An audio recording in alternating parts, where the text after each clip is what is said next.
Hello' friends, অসমীয়া ব্যঞ্জন YouTube চেনেলটোলৈ আপোনালোক সকলোকে স্বাগতম জনাইছোঁ। আপোনালোকৰ বাবে লৈ আহিছোঁ এটা ধুনীয়া ৰেচিপি। খাবলৈ খুবেই টেষ্টি আৰু বনোৱাটো একেবাৰেই সহজ। আপোনালোকে এবাৰ ট্ৰাই কৰি চাবচোন।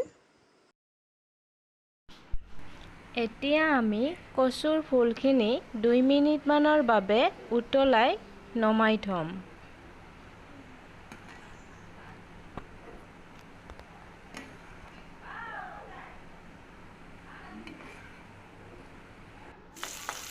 তাৰপিছত কেৰাহীত তেলখিনি গৰম হ'বলৈ দি আমি কাটি লোৱা পিঁয়াজখিনিও দি দিম। পিঁয়াজখিনি অলপ ৰঙচুৱা হোৱালৈকে আমি ভাজি থাকিম।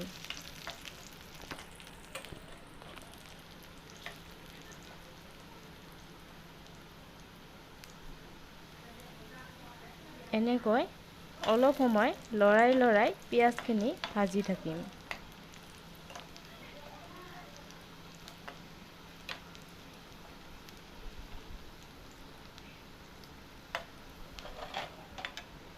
পিঁয়াজখিনি যেতিয়া ৰঙচুৱা হৈ আহিব, তেতিয়া আমি ৰেডি কৰি লোৱা মছলাখিনি আৰু লগতে সোৱাদ অনুসৰি নিমখ আৰু হালধিখিনিও দি দিম।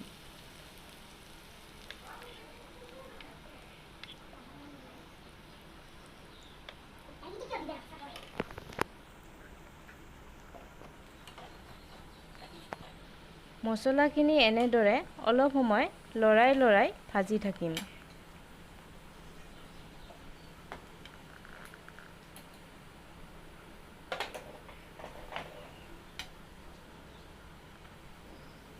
মছলাখিনি ভাজি লোৱা হোৱাৰ পিছত আমি ফুলখিনি দি দিম। ফুলখিনি অলপ লৰাই ভাজিম।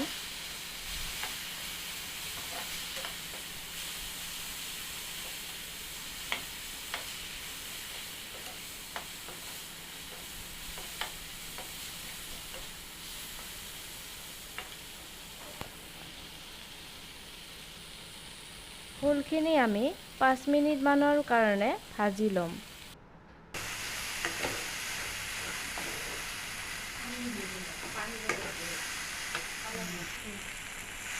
ফুলখিনি যাতে লাগি নধৰে তাৰ বাবে আমি অলপ পানী দি ফুলখিনি ভাজি ল'ম।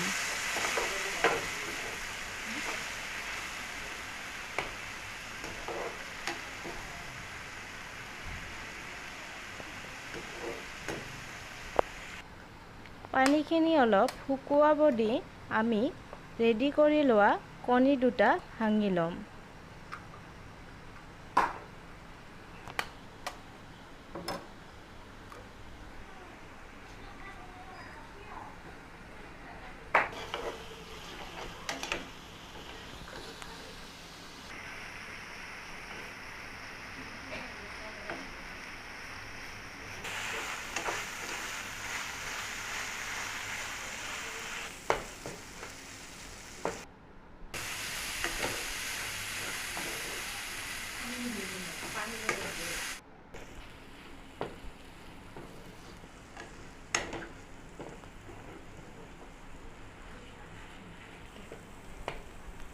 পানীখিনি যেতিয়া শুকাই আহিব, তেতিয়া আমি ইয়াতে ভাঙি লোৱা কণী দুটা দি দিম।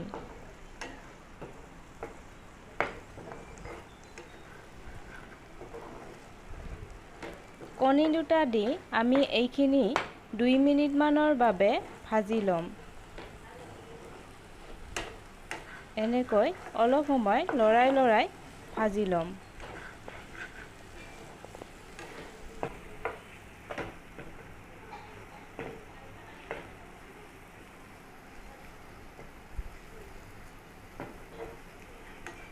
এইখিনি ভাজি লোৱাৰ পিছত এটা পাত্ৰত নমাই লৈ ধুনীয়াকৈ পৰিৱেশন কৰি ল'ম। ফ্ৰেণ্ডছসকল, ৰেচিপিটো চাই কেনে পালে কমেণ্টত জনাবলৈ নাপাহৰিব। আৰু লগতে ভিডিঅ'টি চাই যদিহে ভাল লাগিছে তেনেহ'লে লাইক, শ্বেয়াৰ আৰু ছাবস্ক্ৰাইব কৰিব। লগতে বেল আইকনটি বজাই দিব নাপাহৰিব। Thank U.